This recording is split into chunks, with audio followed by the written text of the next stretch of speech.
నమస్తే sir, KS Prasad గారు. నమస్తే అమ్మా. సార్, తెలంగాణ సీఎం రేవంత్ రెడ్డి ఒక ఛానల్ కి రీసెంట్ గా ఇంటర్వ్యూ ఇచ్చారు. 30 రోజుల పరిపాలన పూర్తయిన తర్వాత ఈ సందర్భంగా ఇంటర్వ్యూ ఇచ్చారు. అలాగే ఏపీ సీఎం జగన్ గారు వచ్చి తెలంగాణ మాజీ సీఎం కేసీఆర్ గారు కలవడం, ప్రోటోకాల్ ఇలా రకరకాల అంశాలు అందులో చర్చకు వచ్చాయి. ఏంటి సార్ అసలు ఈ ఇంటర్వ్యూ మీద మీ కామెంట్? ఆఫ్ఘనిస్తాన్లో చేసిన ఇంటర్వ్యూ 30 రోజుల రేవంత్ రెడ్డి యొక్క ప్రదర్శనని, అంటే ఆయన ఎలా పరిపాలించారన్న దానికి ప్రోటోకాల్ గురించి మాట్లాడుతుండే ఒక విషయం చెప్తాను. మన ముఖ్యమంత్రి రేవంత్ రెడ్డి గారు నీ కనీసం ఎదుర్కోవడానికి కూడా రాకుండా లార్డ్ బెంటిక్ ప్రభువులో కుర్చీలో కూర్చొని వచ్చి నిలబడి దండం పెట్టి ఇంటర్వ్యూ స్టార్ట్ చేసిండు సింగులర్లతో. కనీసం చైర్కి మర్యాద ఇవ్వాలని ప్రాథమిక అవగాహన కూడా లేకుండా చేస్తున్న ఒక ఇంటర్వ్యూ యొక్క తాత్పర్యం ప్రోటోకాల్స్ గురించి మాట్లాడుతున్నారు. ఇది జగన్మోహన్ రెడ్డి గారు వచ్చి కేసీఆర్ గారిని కలిసి నిన్ను కలలేదేటి, నీకు సెకండ్ ఇవ్వలేదేటని. ప్రాథమిక అవగాహన ఉంటే జర్నలిజంలో ఏం జరిగిందో తెలిస్తే వెనక్కి తిరిగి దాంట్లో ఎవరికి కంగ్రాచులేట్ చేస్తారో, ఎందుకు పలకరిస్తారో ఇవన్నీ అర్థమవుతాయి. ఒక మాట చెప్తా, ఏ కాంగ్రెస్ పార్టీతో విభేదించి జగన్మోహన్ రెడ్డి గారు పార్టీ పెట్టారో తదనంతరం జరిగిన పరిణామాల్లో కాంగ్రెస్ని విభేదించిన కారణం విజయమ్మ గారికి కానీ జగన్మోహన్ రెడ్డి గారికి జరిగిన అవమానం అన్న ప్రాతిపదిక మీద నిజంగా తీసుకోగలిగితే ఆయన కాంగ్రెస్ గెలిచింది వచ్చి కంగ్రాచులేట్ చేస్తాడని ఏ ప్రాతిపదిక మీద అడుగుతున్నాడు ఆ ప్రశ్న? మళ్ళీ ప్రోటోకాల్ గురించి మాట్లాడుతూ ఇతనికి లేనిది వేరే వాళ్ళ దగ్గర నుంచి ఎక్స్పెక్ట్ చేయడం ఎంత విడ్డూరంగా ఉంది. కనీసం ఎదుర్కోవడం రాదు ముఖ్యమంత్రి గారిని, కూర్చోపెట్టి సింగులర్లతో మాట్లాడుతూ ఇంటర్వ్యూలు చేస్తూ నోట్లోంచి లాగేసుకొని ఈయనే చెప్పేస్తాడు ప్రవచనాలు చెప్పినట్టు. పరిచయస్తులు అంటారేమో సార్ ఇప్పుడు మీరు ఈ మాట అంటే? ఏమా ముందు నుంచి పరిచయం ఉన్న వాళ్ళు కదా. ఇదే కదా ముందు ఇదే కేసీఆర్ గారితో కూడా ఇలాగే అరేతురే లాంగ్వేజ్లో మాట్లాడదాం, తర్వాత మెట్టి తీసి జరిగిన పనులన్నీ చేసి చూపించారు. ఆయన చాలా రోజులు కుర్తిలో పాటు ఎలకలా కొట్టుకున్నారు, కిలకలకలకలాడి. తర్వాత ఇప్పుడు కూడా రేవంత్ రెడ్డి గారికి 30 రోజులు అయింది. ఆయన ఏ క్యాబినెట్ మినిస్టర్ చేయకుండా డైరెక్ట్గా అత్యున్నత శిఖరానికి గెలించాడు ఆయన. అంచేత ఇప్పుడు ఫస్ట్ ఇనీషియల్ ఇక్కప్స్లోంచి బయటకు వచ్చిన తర్వాత ఆయనతో పెట్టుకుంటే ఏమవుతుందో చాలామందికి చాలా రకాలుగా తెలుసు. రేవంత్ రెడ్డి గారి సామర్థ్యాన్ని ఎవరు అండర్ ఎస్టిమేట్ చేయకూడదు. అర్థమవుతుందా? ఇవాళ ఇడిది పడితే ఏంటంటే ఆయన ఎంతసేపు ఇలా డ్రైవింగ్ అంతా తీసుకెళ్ళా. చూడండి, పూర్వం అశోక్ లీలాండ్ లారీ తిప్పుతున్నాడికి డ్రైవింగ్ రాకపోయినా వచ్చినా ఆ పెద్ద కాళ్ళు అవి అడ్డుగా పెట్టి తిప్పవలసి వచ్చేది. అలా ఏ టాపిక్లో తీసుకొచ్చినా తెలుగుదేశం పక్కే ట్రావెల్ చేయించడానికి చూస్తున్నాడు. ఈయన ఒక జాతీయ పార్టీ అధ్యక్షుడు. ప్రాథమిక అవగాహన అన్నది ఎవరికైనా ఉంటే ఆ ఇంటర్వ్యూలు చేసిన వాడికి బుర్ర ఉంటే దాన్ని బట్టి చేస్తారు ఎవరన్నా.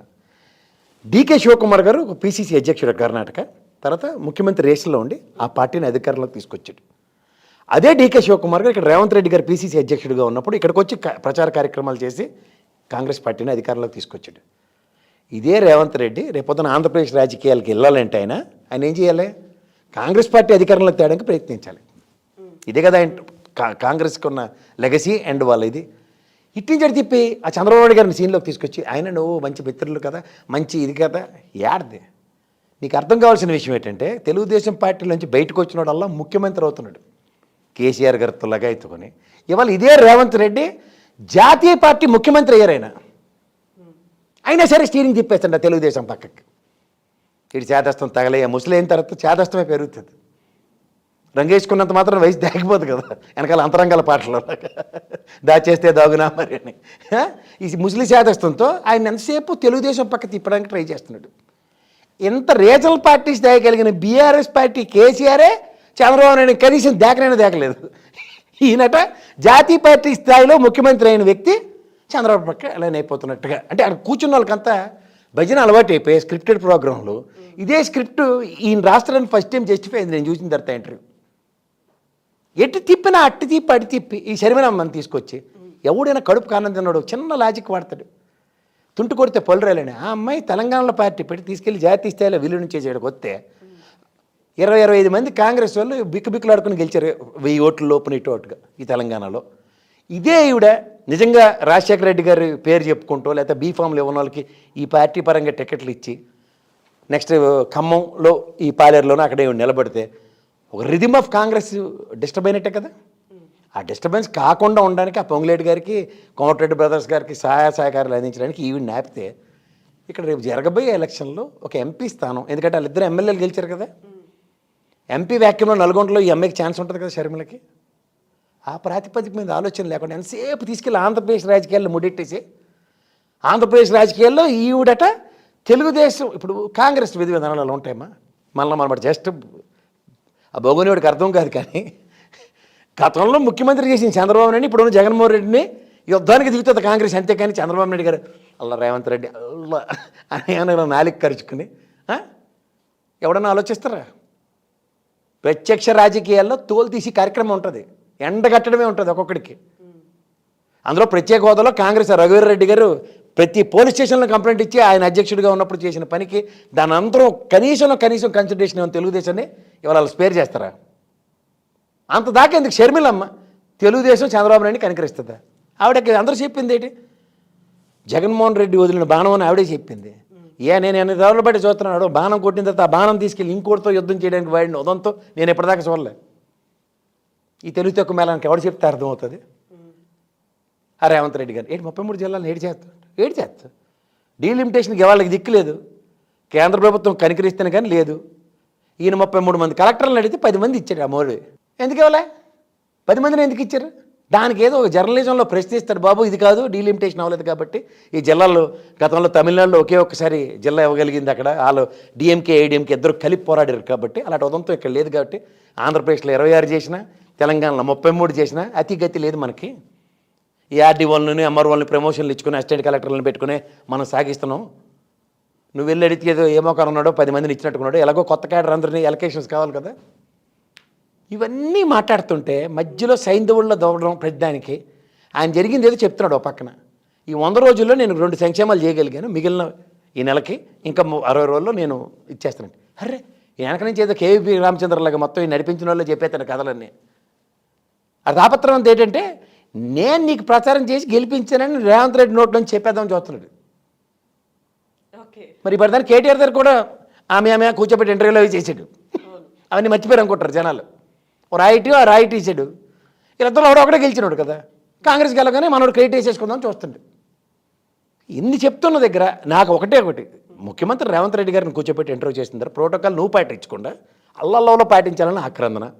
ఇడిజిప్పటి తీర్పు షర్మిలను బలవంతంగా ఆంధ్రప్రదేశ్ రాజకీయాల్లోకి తోసేసి అక్కడ కూర్చోపెట్టి అలా అన్న తెల్లి ఇద్దరు కొట్టేసుకుంటా తెలుగుదేశం అమాయకులు మాత్రమే నమ్ముతారు కాబట్టి బాగా చేసాను చూసారా, బాగా పంపించాను చూసారా అని అనిపించుకోవడానికి. వీళ్ళకి ఎంత తెలివి ఉండదు అంటారమ్మా. అన్నా చెల్లెళ్ళు ఫస్ట్ కార్డు తీసుకెళ్ళాలి అన్నకే ఇచ్చింది. ఢిల్లీ కూడా అక్కడి నుంచి ఢిల్లీ వెళ్తున్నానని చెప్పి వెళ్తుందా?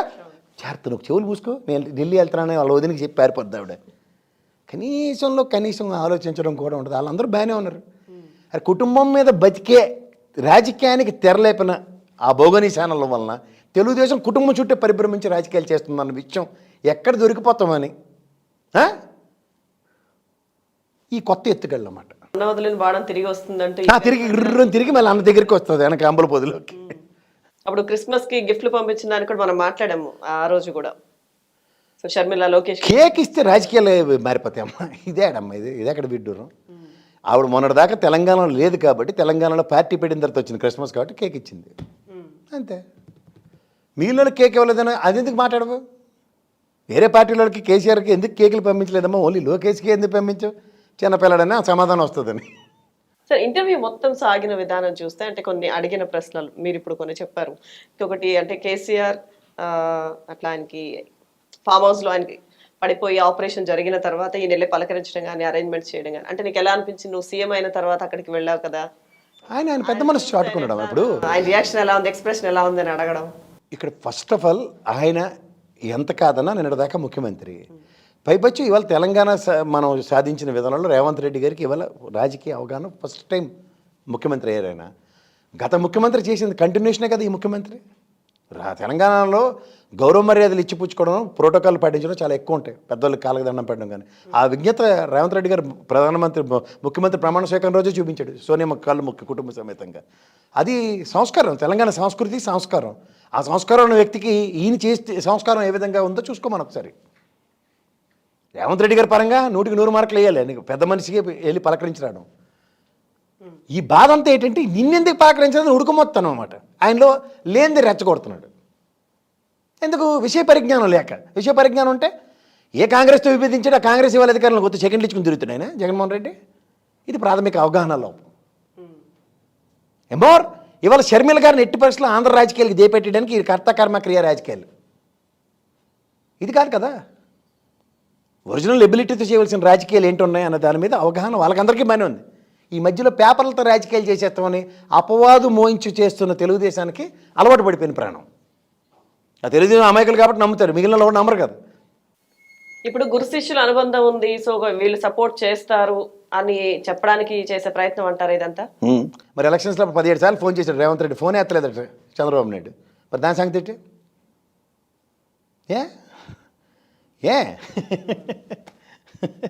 ఏ శిష్యుని వచ్చి ఆశీర్వదించవచ్చు కదా ప్రమాణ స్వీకారం రోజు వచ్చి.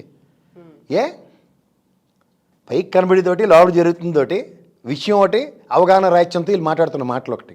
సో ఇప్పుడు దాని ద్వారా ఏం చెప్పాలనుకుంటున్నారు అని మనకి ఏం అర్థమైందంటారు? ఏమీ లేదు, వాళ్ళ ఛానల్లో కూర్చొని చూసి ఆ స్పెక్టేటర్స్ అందరికీ నేను ఎలాగైనా అనుసంధానించేస్తాను, వీళ్ళందరూ మనందరం ఒకటే, కాంగ్రెస్ గెలగానే ఇక్కడ టపాకాయలు కాల్చుకున్నారు కదా తెలుగుదేశం వాళ్ళు, ఆ ఆనందాన్ని జస్టిఫై చేస్తున్నాడు అన్నమాట. అంటే ఎక్కడ ఆయన నుంచి రాలేదు కదా అది. ఆయన నుంచి రాదు, certain things will never come from horse mouth, but ఆయన నోట్లోంచి తెప్పిద్దామని ప్రయత్నిస్తూ ఉంటాడు. షర్మిల రాజకీయాలు చేస్తున్నప్పుడు ఎవరి కోసం చేరు? డీకే శివకుమార్ వచ్చి ఆంధ్రప్రదేశ్ తెలంగాణ రాజకీయాలు శాసించి స్థాయికి తీసుకెళ్ళినప్పుడు రేవంత్ రెడ్డికి కూడా అదే రెస్పాన్సిబిలిటీ ఉంటుంది. దీనికి ఇప్పుడు పిడుగుపాట్లాగా పార్లమెంట్ ఎలక్షన్స్ కూడా ఉన్నాయి. ఇప్పుడు అక్కడ జనరల్ ఎలక్షన్స్ చూడాలి, ఇక్కడ పార్లమెంట్ ఎలక్షన్స్ చూడాలి ఆయన. సో ఇప్పుడు షర్మిల గారు అంటే టీడీపీతో కలిస్తే ఏం చేసి ఏం జరిగిపోతాయి పరిణామాలు? టీడీపీతో ఎలా కలుస్తారు? మా ఆలోచనకు కూడా అంత అనుకునేది వీళ్ళు తెలివి తక్కువ మేళం కాబట్టి అనుకుంటారు. ఆవిడ కాంగ్రెస్లో జాయిన్ అయింది. కాంగ్రెస్ ఐఎన్డీఏ కూటమిలో తెలుగుదేశం ఉందా? లేదు. లేదు. పొత్తు పెట్టుకుంటే ఒకవేళ ఎందుకు పెట్టుకుంటారు? అద్భుతాలు జరుగుతాయని చెప్పాలనుకుంటున్నారంటే ఏమంటారు మీరు? అద్భుతం జరగబోయేది రేపు 17వ తారీఖు నాడు. గౌరవ సుప్రీంకోర్టు ఏ విధంగా పరిగణనలో తీసుకుంటుంది ఆ రోజు ఫస్ట్ వస్తుంది ఆన్సర్. ఆ తర్వాత జరిగే అద్భుతం గురించి ఆలోచించుకోమని ఫస్ట్. ఈ అద్భుతం మాట దేవుడు ఎరుగు. సో రాజకీయాలే గతంలో ఆ పార్టీలో ఉండి దాని నుంచి బయటకు వచ్చినా కానీ ప్రస్తుతం ఒక స్టేట్ కి సీఎం, ఆయన ఒక జాతీయ పార్టీకి ఇంకొక స్టేట్కి సీఎం. ఆయనకి ఆ తెలుగుదేశం ప్రత్యక్ష రాజకీయాలకి సంబంధం లేదు. గతగా అంతే. ఈయన తెలుగుదేశంలో ఉన్నప్పుడు పరిరక్షించుకోవడం రాదు, కానీ బయట జారిపోయిన తర్వాత కేసీఆర్ గారిని రేవంత్ రెడ్డి గురించి బయట కూర్చుని లబోదిబొమ్మ నడిస్తే ఏమవుతుంది? సో ఇప్పుడు ఎంత బయట అక్కడి నుంచి లాగాలని చూసినా ఉపయోగం ఉండదు అంటారు. ఏముంటుంది? వాళ్ళ సామర్థ్యానికి తగ్గట్టు వాళ్ళ ప్రతిభను బయటకు వచ్చి చూపించుకోగలిగారు.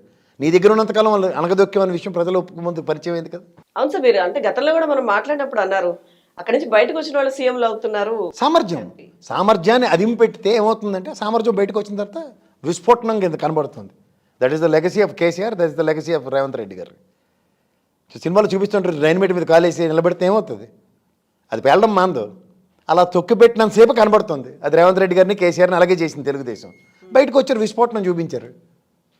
ఒకడు 10 ఏళ్ళు పరిపాలించాడు, ఇంకోటి 5 ఏళ్ళు పరిపాలించడానికి రెడీగా కాడెత్తుకుని రెడీగా ఉన్నాడు. ఇది the original abilities of Telangana యోధులు. వెళ్తే పకోడీ బ్యాచ్. సో అక్కడ ఉంటే ఎదుగుదల ఉండదు. వన్స్ దాని నుంచి బయటకు వస్తే ఎదుగుదల ఉన్నవాడిని తొక్కడానికి ప్రయత్నించే తెలుగుదేశంలో బయటకు వస్తే తండ్రికి తగ్గ కొడుకులు కథలు విన్నాం. గురువుని మించిన శిష్యులే కనబడుతున్నారు. మించిన శిష్యులు అంతే కదా. ఇక్కడ ఈ పార్టీ కనుమరుగైపోయింది. అక్కడ ప్రస్థానంలో ఒక వ్యక్తి బయటకు వచ్చి 10 ఏళ్ళు శాసించాడు. ఆ 10 ఏళ్ళలో తెలుగుదేశం నిర్మూలన జరిగింది. ఇంకో వ్యక్తి జాతీయ పార్టీ అధ్యక్షుడయ్యాడు, జాతీయ పార్టీ అధికారంలోకి తీసుకొచ్చాడు, జాతీయ పార్టీ ముఖ్యమంత్రి అయ్యాడు. ఇక్కడ కూడా తెలుగుదేశం అనే ప్రసక్తి లేకుండా చేశాడు. This is the rhythm of candidatures, వాళ్ళ గొప్పతనాలు. సార్ పార్టీ నుంచి బయటకు వచ్చిన వాళ్ళ కోసం చెప్పారు. ఒకవేళ పొత్తు నుంచి కూడా బయటకు వస్తే వాళ్ళకు కూడా ఏమన్నా మంచి రోజులు వచ్చే అవకాశాలు ఉంటాయంటారా? వాళ్ళకి కాదు, కొంతమందికి క్షవరం అయితేనే కానీ వివరం తెలియదు. పొత్తుల్లోంచి బయటకు వస్తే ఏమవుతుంది? పొత్తు అనే అవకాశం కల్పించబట్టి కేసీఆర్ ఈ స్థాయికి వెళ్ళాడు.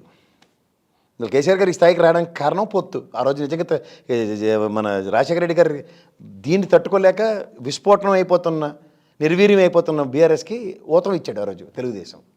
దాని వైబ్రేషన్ చేయమంటే తెలుగుదేశం లేకుండా పోయింది. Okay sir, right sir, thank you.